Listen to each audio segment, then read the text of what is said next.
একদিকে নির্বাচন, আরেকদিকে আজকে এই সমাবেশকে সফল করে তোলার আপনাদের সংগ্রামী প্রয়াস। একটি আমার দলকে আরেকটি ঘরে উঠে না। তিনি প্রথমটা রক্ষা করেছেন, দ্বিতীয়টা তিনি রক্ষা করেন নাই। আজকে আপনাদেরকে কথা দিচ্ছি, আমাদেরকে বিভিন্নভাবে এই গণভোট বাস্তবায়নের দাবি থেকে সরিয়ে নেওয়ার জন্য অনেক কথা বলা হচ্ছে।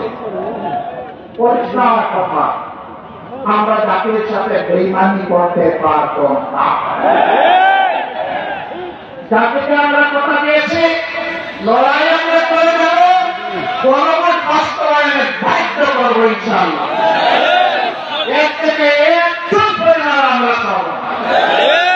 এই আবু সাইদের রক্তের আরেকবার এবং ব্যস্ত ব্যক্ত করে দেওয়া।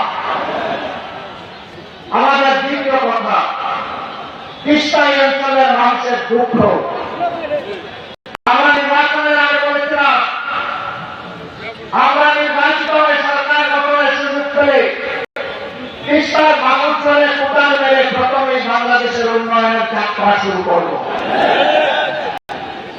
দুঃখের বিষয়, কৃষ্ণা নিয়ে বর্তমান সরকার দল অনেক ভালো ভালো কথা বলছে।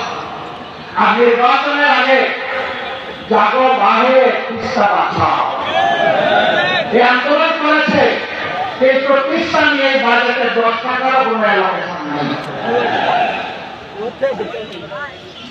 আমরা আর কথা পরিচয় শুনতে চাই না, দেখতে চাই না, আমরা বাস্তব পদক্ষেপ দেখতে চাই। এই সরকার যদি ব্যর্থ হয়, আমাদের ইনশাআল্লাহ আপনাদের সহযোগিতা দোয়া ভালোবাসা সমর্থন ভোটে নির্বাচিত হয়ে গেল, সরকার গঠন করে সেই দাবি বাস্তবায়ন করবে ইনশাআল্লাহ।